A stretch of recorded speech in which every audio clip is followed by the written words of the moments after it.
All right, welcome everybody back to another Reno Uke Fest artist interview. We are here with Casey McGill, who has so thoughtfully joined us from a vacation spot that you're on. Thank you so much for making time for us today. Yeah, well, Danny, greetings from Madison, Wisconsin, where I am ensconced with my lovely bride, Jessica, and our niece, Abby. So, is this your first time at Reno Uke Fest? No. Oh, No, you were in Palm Springs that one time, I I know. did one Reno before you took it over, and then also I did one Palm Springs Fest. That's right. And I Yeah, remember Jessica came and did a swing dancing workshop for right, us. That was so right. much fun. As far as my background goes, I've been an owner of a ukulele for quite a while. I received my first one as a Christmas present from my grandmother in 1957.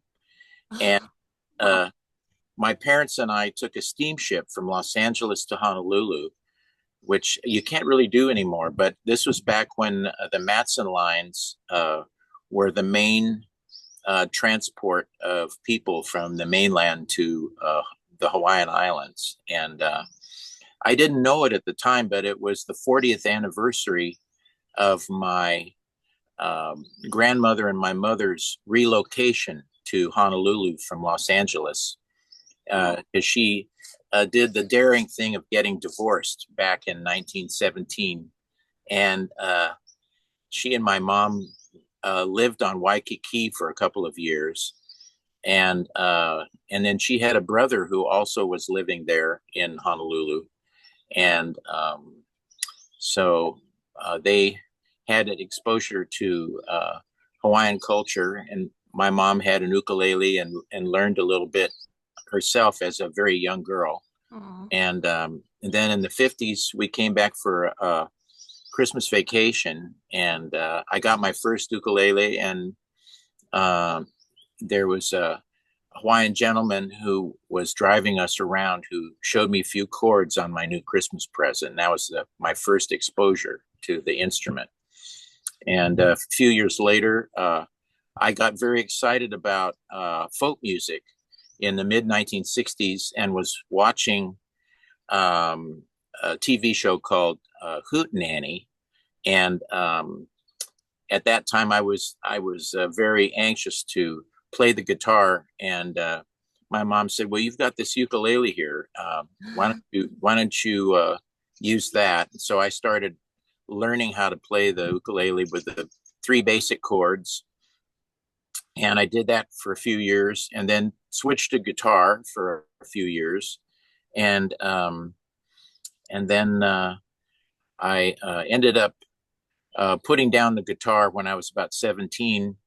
I was in a blues band, and we already had a guitar player, and so I ended up going back to the piano, and I started busking when I was about 18 or 19, and I ended up taking up the ukulele again, and then I've been busking ever since, basically. More indoors than outdoors, but yeah. Yeah, So it's a shame we don't have a piano at Reno because those of you watching at home, if you haven't seen Casey, he's during the pandemic, you set up like a weekly concert or a yeah, it was consistent concert. kind of a broadcast. Uh-huh. We called it a cocktail hour, That's and right. we had a musical theme, and we had a kind of a format for the cocktail hour. We'd have guests. We'd Hmm. have a quiz, a Tacoma quiz, because we live in Tacoma, Washington, and we thought it would be fun and to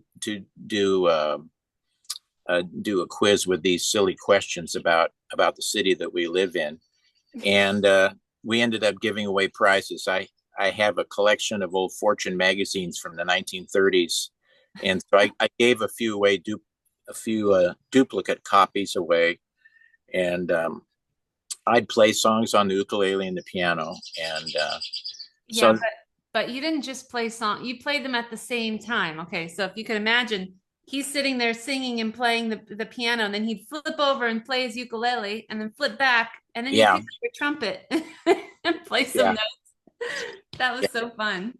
yeah, that's it's as close as I get to juggling, actually.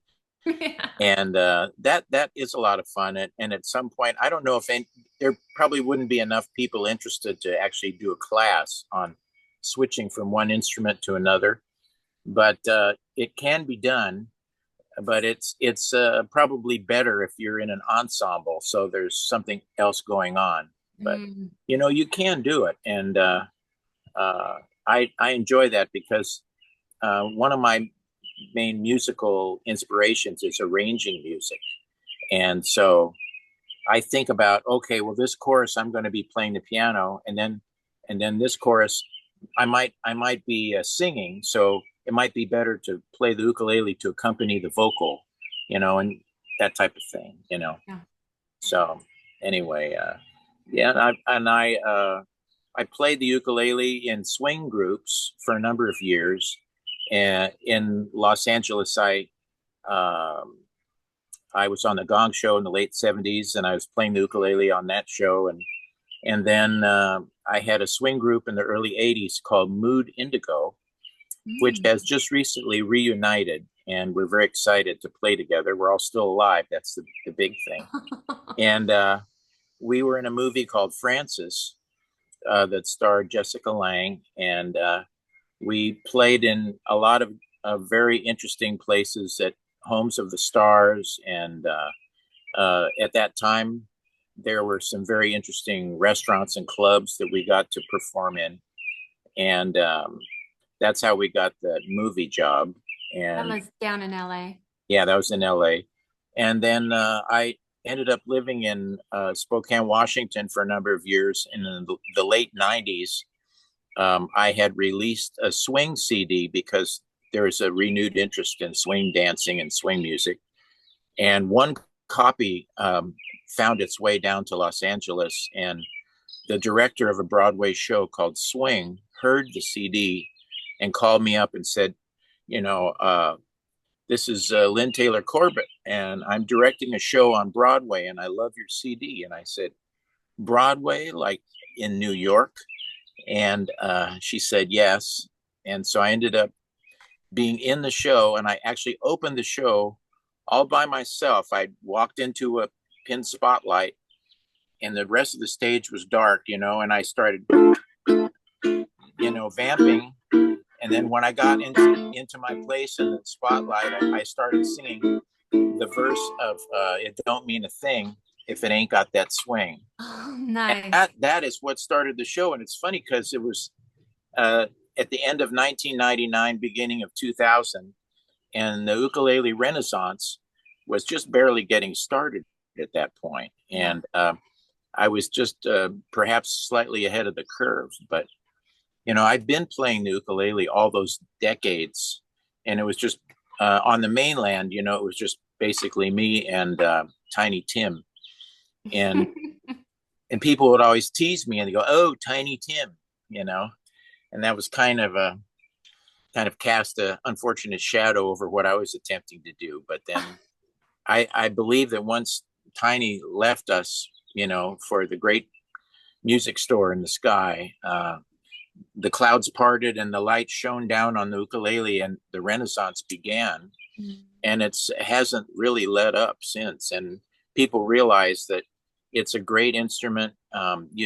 It's not imposing. It's easy to make a sound on after learning a few chords, and accompanying yourself singing songs.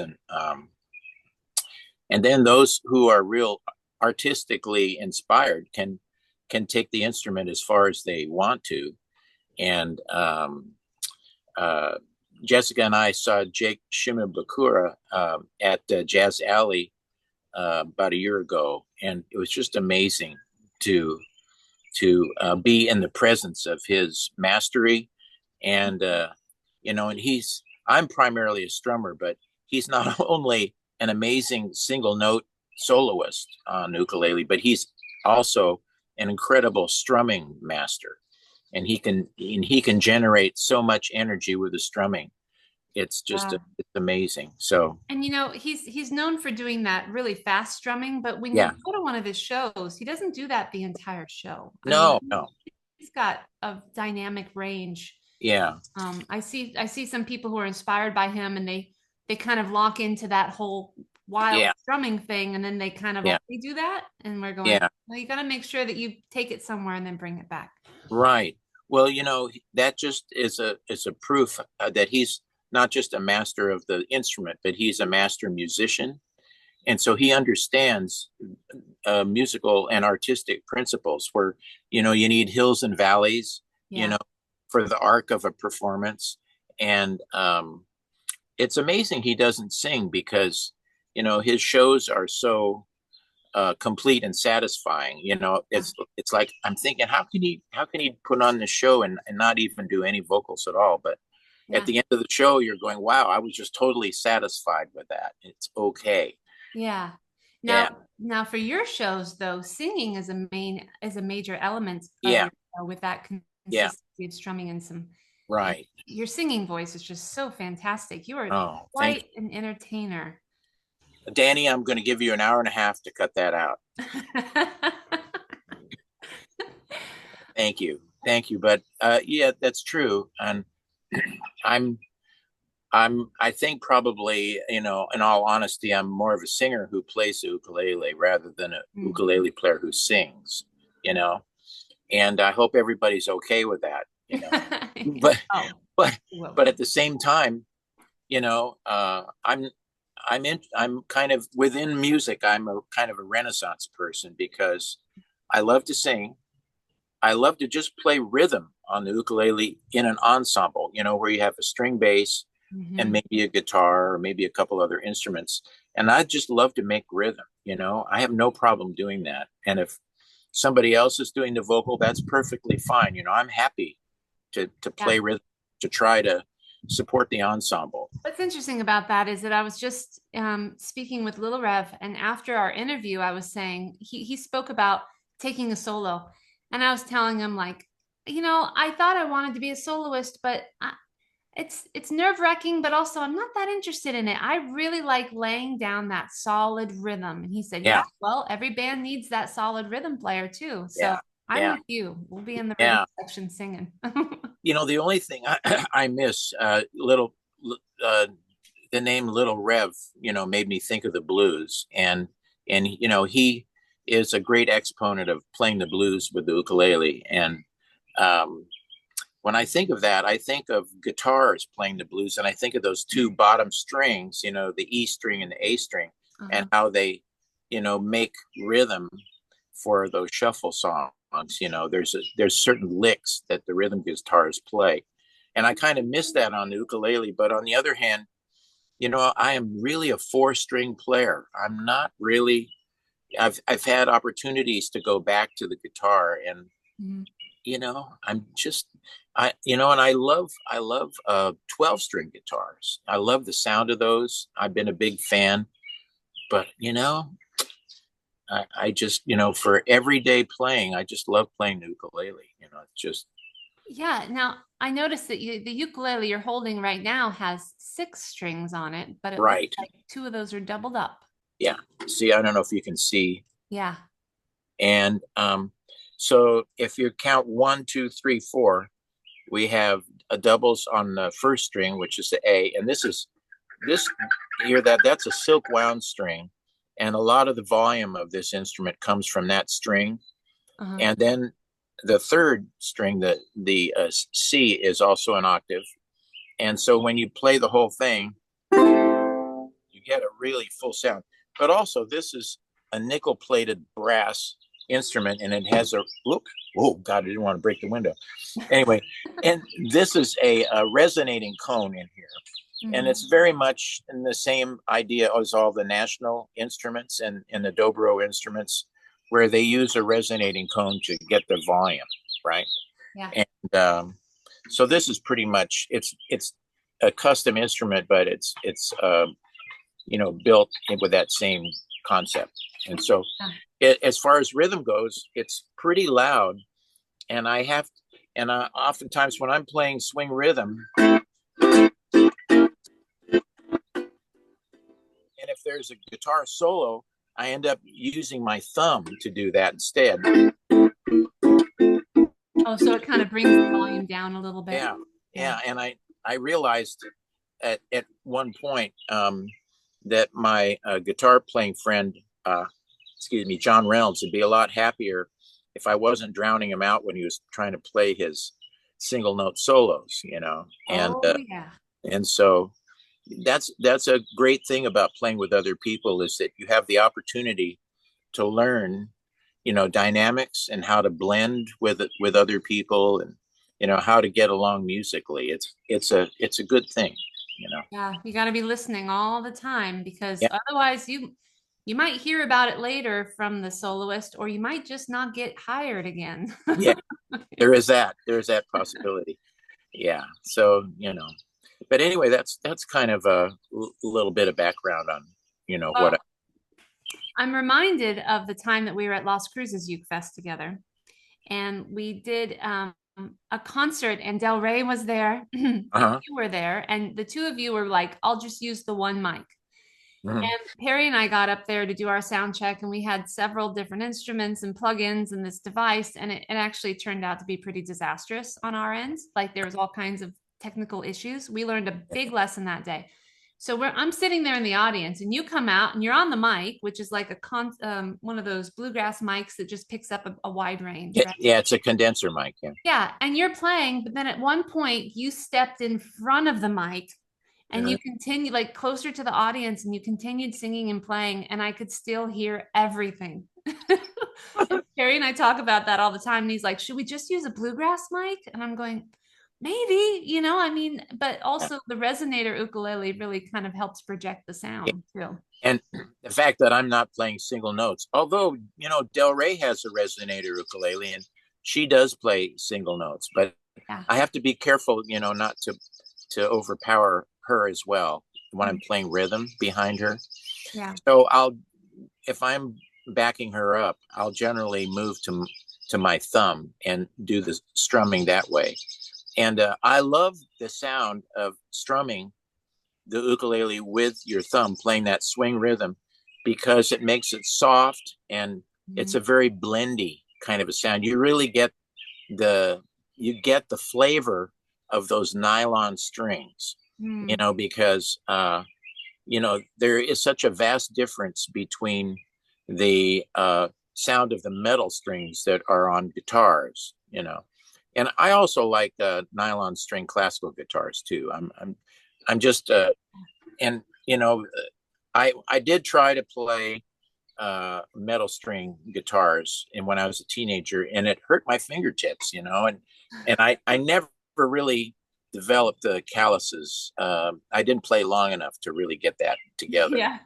You know, Yeah, the only recipe for that is the time put into the practice. yeah, yeah. Using your thumb. That's one of the great things that you can do for blending. And getting a nice tone on your instrument too. You Yeah, know, it's another way of appreciating your instrument. nice. So So you've been performing for a long time with the jazz scene and big bands, and I know that you've created your own album. We were again at Las Cruces, and yeah, there's Casey handwriting all of the notes for like I don't know a 10-piece yeah, part, and I came over and said, I can show you how to use Guitar Pro if you want. And you were like, nope, I do everything by hand. And I'm just yeah, transcribing these for my bandmates because we have a recording project coming up. yeah. And it was just so old school and traditional and like keeping that alive. That's amazing. Like, Well, thank you. One of the main reasons I do it that way is because um, I always wanted to do visual art, and I've done a little bit sporadically over the years, and when I write out music, that's as close as I get to, you know, being artistic, that way, and so it just maintains at least a modicum of coordination with my hand, and I love to be able to write out music that looks good, and yeah, it was beautiful. I love the way it looks. When you develop what you call a good hand, in other words, a good style of writing the music out. There's a couple other people I know. I don't think he does it anymore, but I'm sure that he could if he wanted to. His name's Dan Barrett, and he's a horn player. He plays trombone and trumpet, and he's a master arranger of music as well as a master musician. And he had it together a long time before I did. My music writing has been a work in progress, and I've gradually upgraded my writing, to now where I use a ruler with everything I do. I used to only use it, you know, uh, infrequently or sporadically or whatever. Now it's like even when I write the notes, and I've developed a system where I take now I know this the image is reversed here, but this is my left hand, and so I'll be holding the pencil or the pen with this hand, and when I'm like if I want to write a phrase line, the way to get a really smooth line is not just depend on one hand for the whole thing. I'll take this and I'll have the ruler and I'll push my hand like that, and I can make beautiful arcs.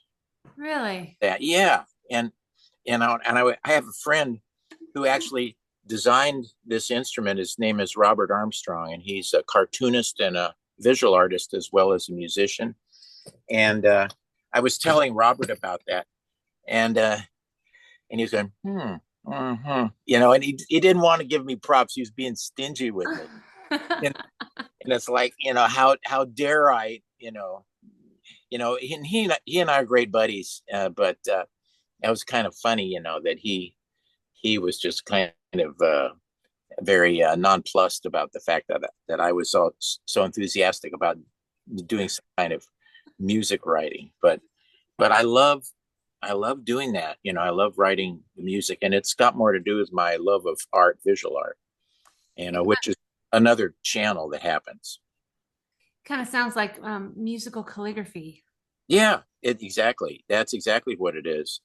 And getting further into the music and connecting visual art and music, I love color, and I love I love art that starting with the Impressionists in the 19th century and going up into the mid 20th century, where there's all this great color, and it can be Impressionism like Monet, or it can be German Expressionism, or it can be American Regionalism, or it can be George O'Keeffe, or um, who's that guy?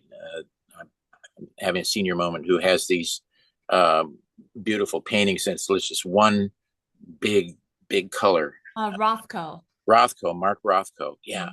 Mhm. All that stuff. And so when I arrange music, I like to combine instruments, and I'm very specific about the chords that I write, and I'm not a fast arranger. I like to mull things over, and so I can get just the right flavor that I want.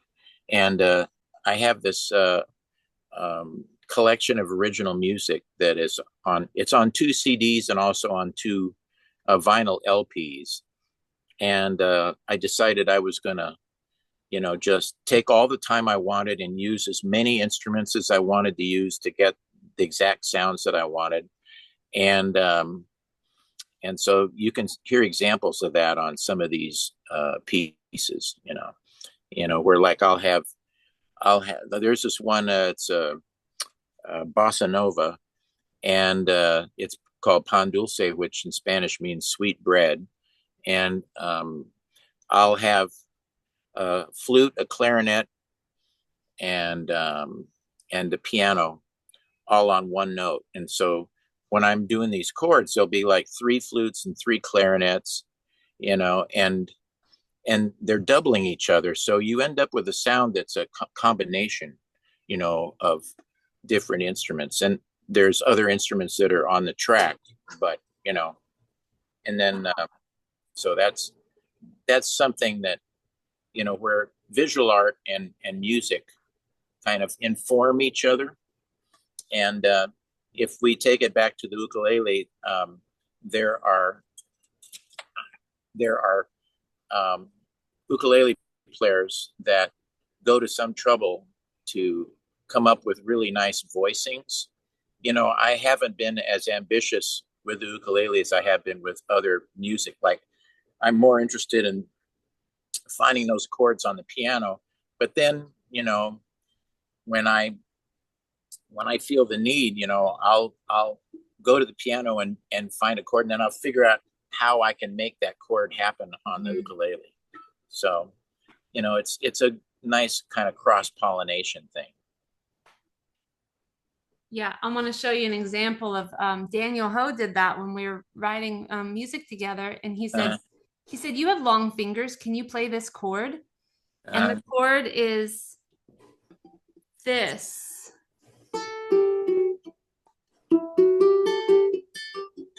So there's two frets in between each finger.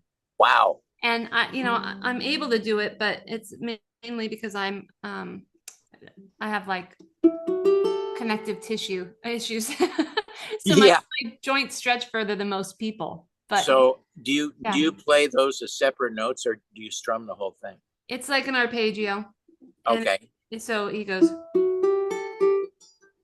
he said that's the only way you can get all of those notes ringing out at the same time. Like you Yeah. can find them elsewhere, but then you'd have to like hammer on and pull off, and then you don't have the Yeah. vanilla effect. Yeah. Yeah. So yeah, we take for granted when we hear music that there's a whole process that goes into it, and maybe even like multi-instrumental process, starting on Right. the piano, going to the ukulele. This is one that I found. It's an A flat major seven. So that's the major seven right there, and there's a third, and there's the root again, and then here's the fifth.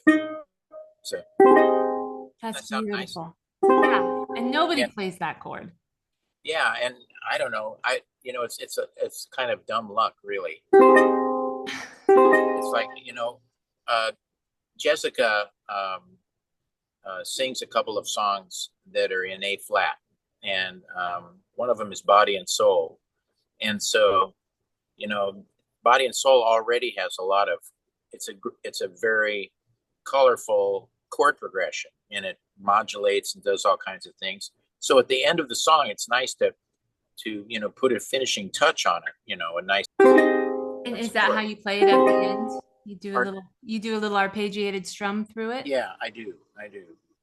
It's really exciting to me as a player, an ukulele player, that it's possible to get something that's that colorful and that rich out of this instrument. Yeah. It's like a moment of transcendence. Whereas something that everybody thinks of as a toy that you pick up in a gift shop, and all of a sudden it's been transmuted into an actual musical instrument. Yeah. I think that that's kind of something that has happened, thanks to Daniel Ho and Jake Shimabukuro, and there was a guy, John, I can't remember his last name. He passed away a number of years ago, but I met him at the Oregon Ukulele Festival before it went to Port Townsend. He was playing Bach on the ukulele, and it sounded so nice. It was just so heartwarming. Yeah. And um, it's great to enjoy those moments where the instrument you know uh, gets larger and more expressive than you would imagine it to be. Yeah. Well, and it takes innovators like you to be going in there and exploring those sounds. Yeah. And Oh, your here, let me experience. pat myself on the back. So, somewhere along the way, you started teaching. So, my next question is, what is your teaching philosophy?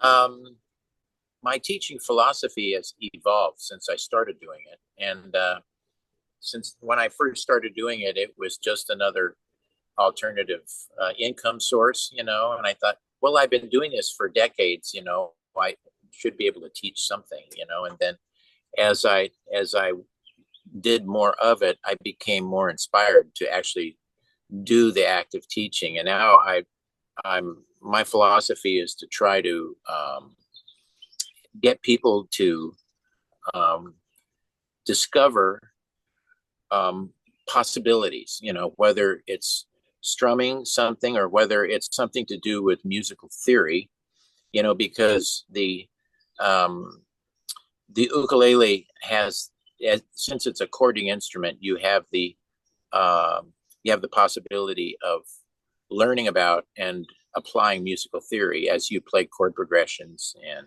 things like that. So my philosophy has to do with, I want people to um, discover new things about what they can do, and get them, and also to get them excited about playing, and get them excited about taking time out of their lives to make music, and then as that occurs, they find that, oh, they're happier. They can discover that all of a sudden they're having a good time and they're enjoying themselves, and then all of a sudden the world becomes a little, we reduce the friction in the world when we play music. And um, I think that's something that's extremely important at this point in time, to try to promote harmony, uh, as opposed to the other stuff, you Yeah. know. And also, I've discovered that with music, this is pretty much an extension of what I've just said. Um, that people can be coming from different points of view, socially and politically, and you can play a song, and all the people there, regardless of where they are on the spectrum of politics or society, they can all share the enjoyment. They can all have a shared experience of enjoying the music, and the ukulele is kind of a secret weapon, because it's hard to play that instrument without you know getting a smile on your face or having a good feeling, because there's something about the ukulele that's magical, that has a good feeling built into it. And and it's not that hard to access that, and you don't have to be um, have years of experience. You can be a beginner. You can have just taken the instrument out of the case and put it in your lap and started making sounds with it. And the minute you start playing a C chord or a G chord or whatever, all of a sudden you feel like, wow, and it's kind of a magical, and it's kind of subversive too, in a really good way. So that's my philosophy, to encourage, people to enjoy music, get happy, have a good time, and then hopefully those feelings will transcend our differences. Oh, I like that. I like that. Well, let's talk about what workshops you're going to be teaching at Oh, Reno this year. okay. Tell us about polishing the details, vamps, turnarounds, and outros for level 2 to 3. Okay. Polishing the details. So details would be the things that you do when you perform that would make your, if you employ or play uh, a good vamp, a good intro, a good outro, or if you um, think to arrange a song a particular way. Well, I'm going to start out doing this, and then we're going to do this, and then we're going to do that, and then I'm going to end it this way. When you do that organizing, you're you're organizing a collection of details, and also one of the things in this class that I like to stress is limiting your palette. Like if you're an artist and you're making a painting, you don't want to take every color in the rainbow and put it up in that painting. You want to go, okay, well, this next painting, I'm gonna concentrate on red and blue, and I'm gonna maybe do a little bit of another color. But also when you mix the primary colors, you can get secondary ones. So if you limit your palette and go, I'm going to do this, then and then when you finish your performance, it's easier to absorb. You know, people want a certain amount of information, but you don't want to be overwhelmed with everything, right?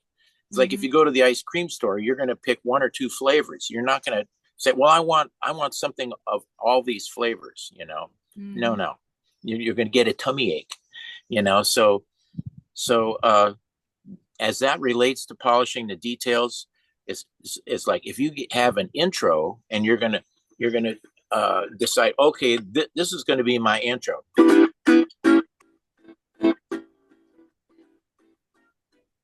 Okay, that's my intro. And then if you say, okay, well, I'm going to also recycle that, use it for the outro. When you get to the end of the song, you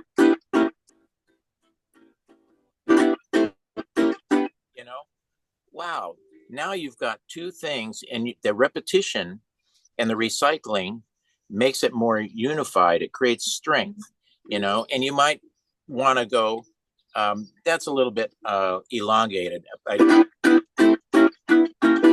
You might get to the end of your vocal chorus and you're gonna be singing something, and then you're gonna go to a solo. So you could put that in the middle of the tune. You could do as an intro, end of the vocal chorus, and then that's an outro. So that's a detail that you can polish by learning how to recycle, and intros, outros, vamps. A vamp is something that is really handy when you are wanting to establish your tempo. And for example, if you're a professional musician and you've played a song a number of times, you don't necessarily need a vamp. You can just go 1, 2, but if you're playing a new song, if you're playing with people that you haven't performed with before or jammed with, and you want to kind of get the groove going before the song starts, a vamp is a great thing. There's no shame in playing a vamp before you start your song. So that's another. Those are a couple examples of some details that you can concentrate on, and then what ends up happening is the quality of your playing, the impression that you create is heightened. It's more of a polished performance. All right, and how about My Three Strums? I came up with that title because I do these three strums. Pretty much those are the three ones that I do the most. And I do a couple of other strums. And every once in a while, I'll be inspired to improvise some sort of a strum, depending upon what the people are doing I'm playing with. But if I'm in a swing group, which I find myself in quite a bit, I have a strum that I use for that. And if I'm doing the old rhythm and blues of the 40s and 50s, like the Louis Jordan music, Western swing, sometimes old honky tonk country music, or early rock and roll, like early Elvis Presley, I have a shuffle strum. And then I have a rumba strum that I developed in order to play some 1950s pop music that was written in the mid 50s. So the swing strum, I copy swing guitar players, rhythm guitar players from the 1930s, and they were playing, they call it 4 on the floor, 4 beats to a measure. And you can do them completely the same, like, or you can do it, you can accent 2 and 4. And what you're doing is you're creating a beat, because back in the 30s and 40s, this was dance music. It wasn't concert music like jazz has become. So people, they wanted to hear something that they could easily dance to, and so that's the basis of the swing strum.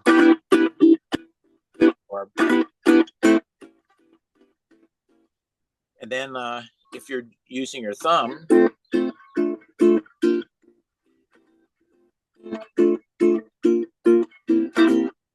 yeah, that's just a little detail that you can add to kind of give a finish to your rhythm phrase. So that's that strum. The shuffle strum,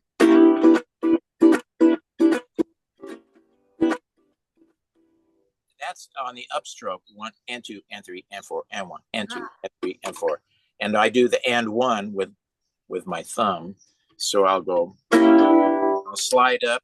You strum So up with your thumb? I do. Oh. Watch it.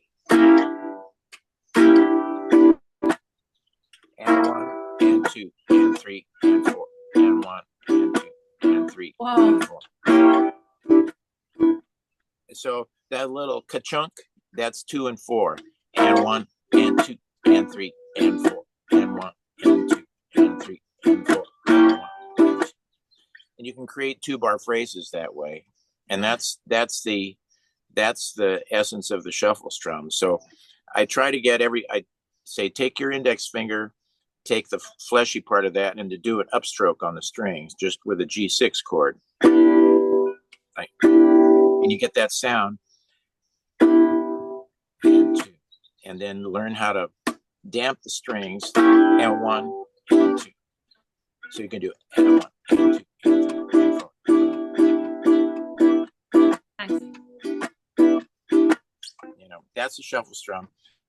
The rumba strum, I break it down into 3 components. Down, roll, that's the first one. Down, up, that's the second one. Down, down, up, that's the third. So down, down, down, down. So down.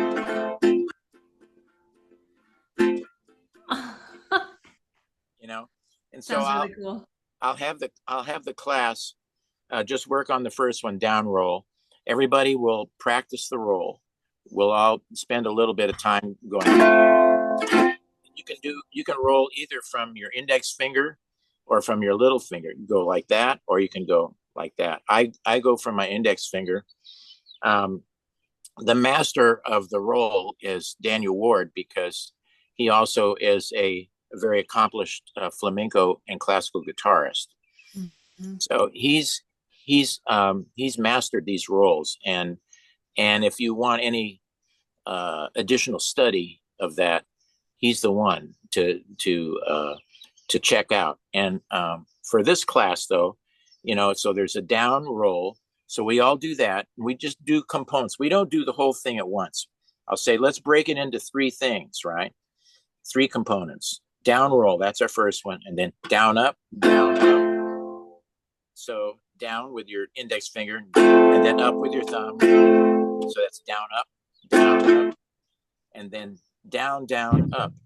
And I have a diagram that I pass out, and also that I put on the chalkboard, or the whiteboard, and with arrows, down, up, or down, roll.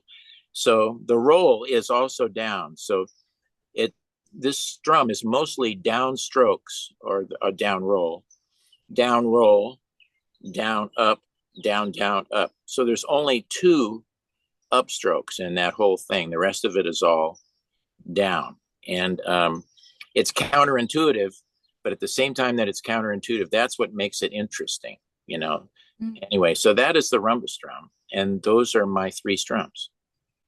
Now that's listed as a level 1 to 2, but we might bump that up to a level 2, just so that level 1 players don't come in and go, "What the heck is going on?"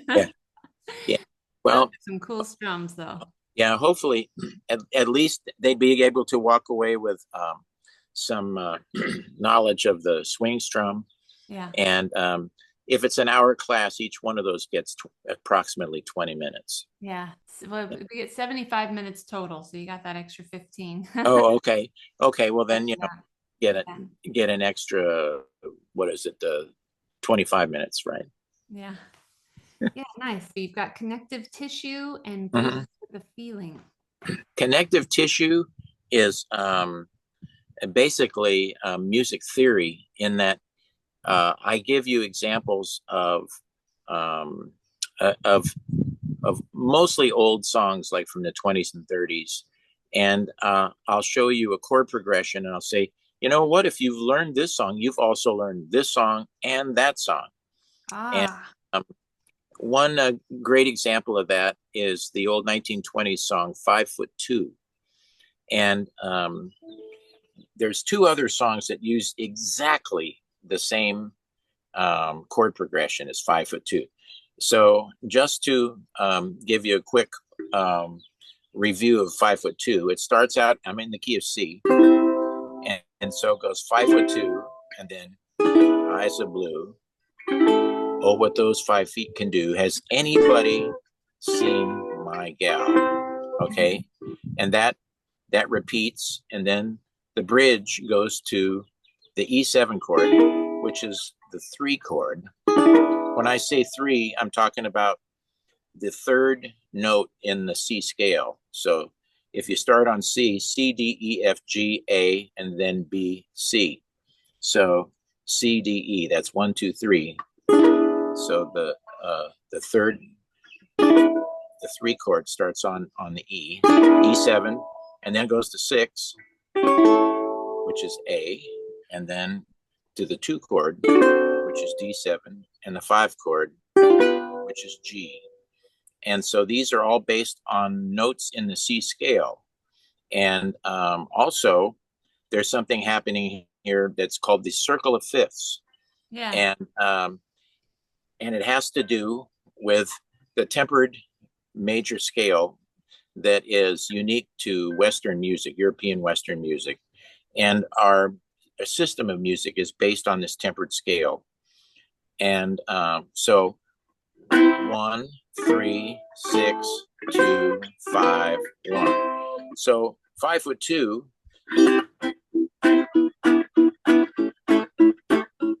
Has anybody seen my gal? And then you can also do, please don't talk about me when I'm gone.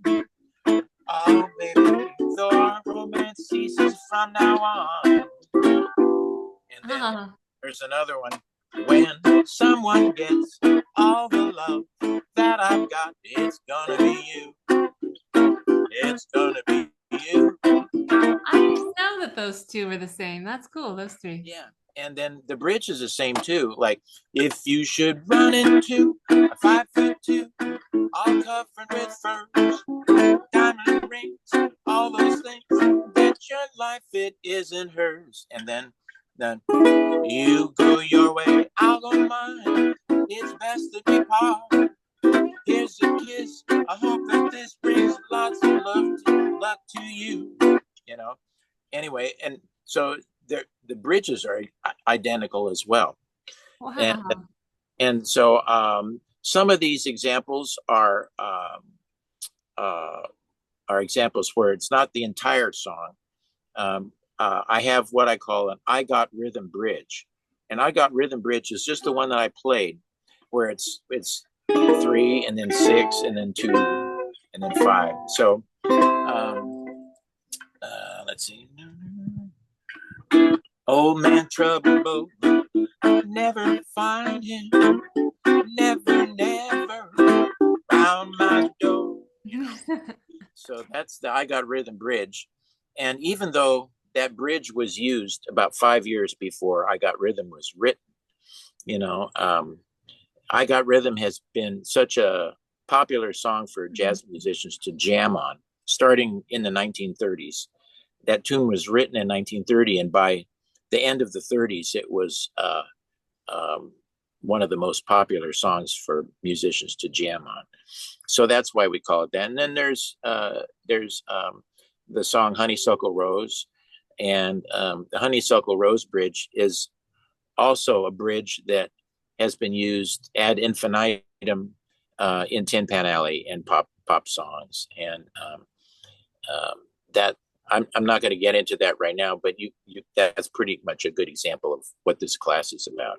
You know how there's repetition in songwriting, and once you learn this progression, you also know that progression, and once you start recognizing that, it takes a lot of the fear out of learning more of this music, because Yeah.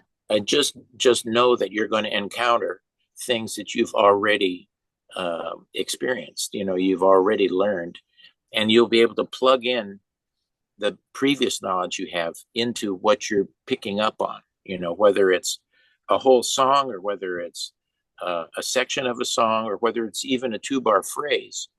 The repetition is such, that you're gonna have what we call a cumulative learning experience, where as you learn, you build on what you already have, and as you also learn it, you accelerate the speed at the of which you're learning.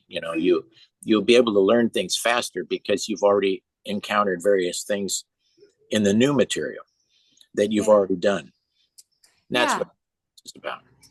I remember seeing people like you come to do a workshop and say, this sounds like this, and this sounds like this. And I remember feeling so frustrated with myself. I was like, how am I ever going to memorize anything like that?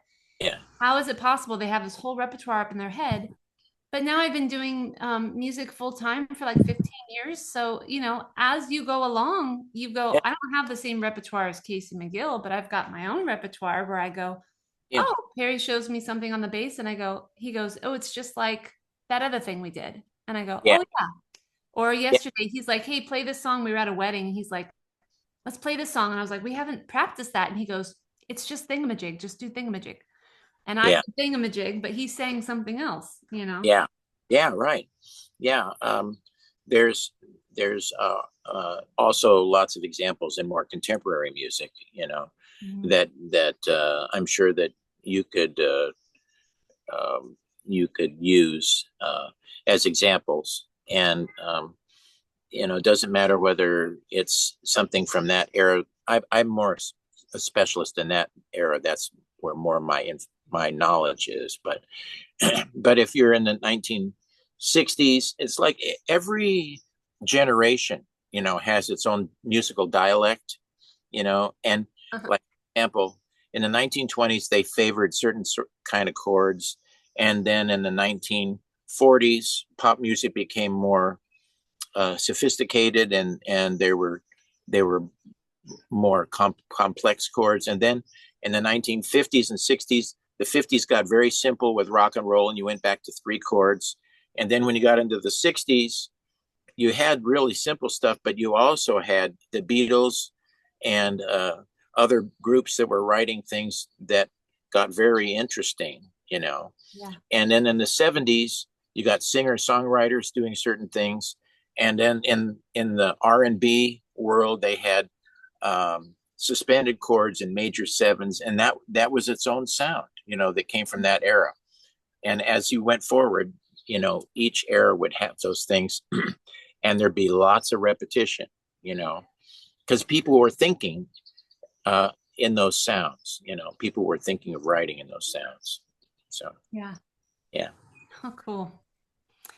All right. Well, we have gotten to the end of our interview, and my last question is, do you have anything that you'd like to share with us? Is there anything on your website that people can go and find? Any albums or music books or anything like that? Any upcoming gigs that you want to tell us?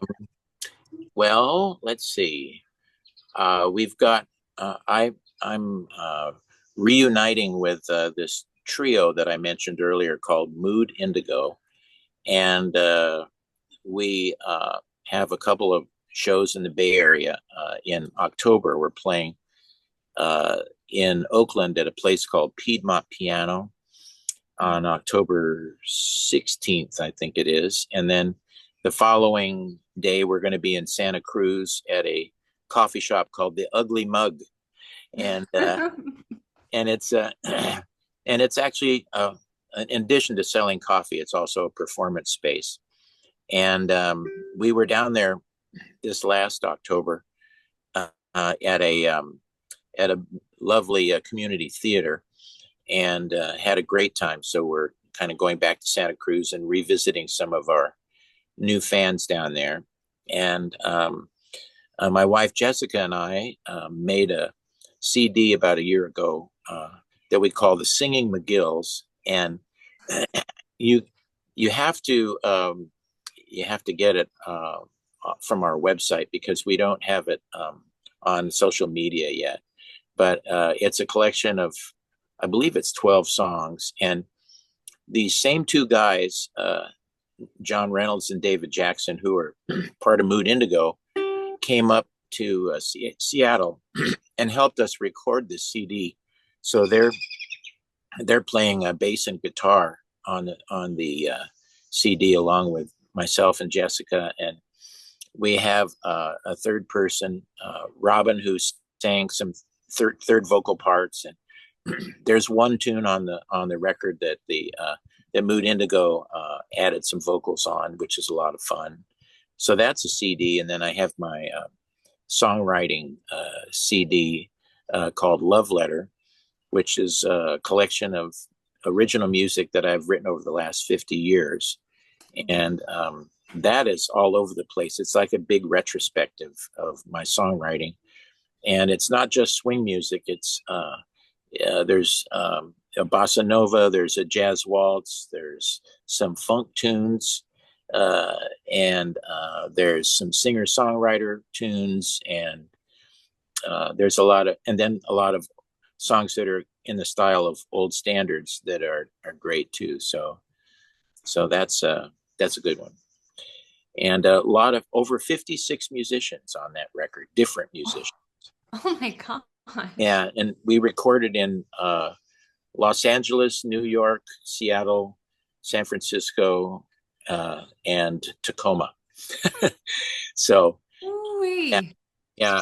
And it took 2 or 3 years. Our first session was in LA in 2019, before the project existed in our heads, and then we consciously got going on it in 2021 and finished up in 2022. So I guess it would have been, around 3 years anyway.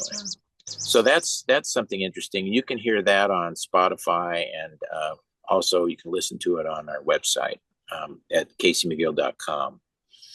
So those are some little things we're up to.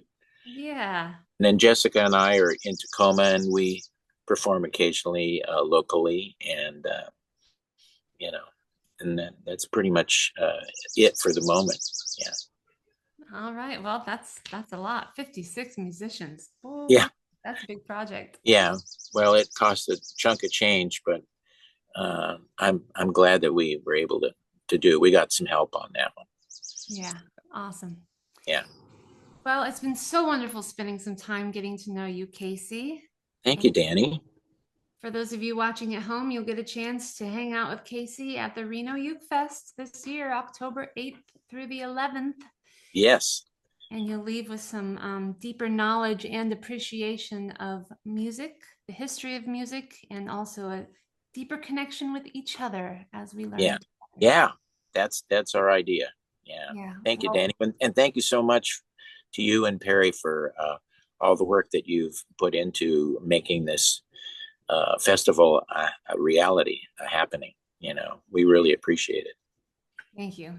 And I'll give a shout out to Doug and Melinda Reynolds too, who started the whole thing and made it what it is. And then we were just able to take the reins and keep it going. And it's been wonderful. And it's just a true pleasure of my life for us to be able to put on this party. So okay. Well, we'll be seeing you soon. Yeah. All right, everybody. See you at the next interview. All right.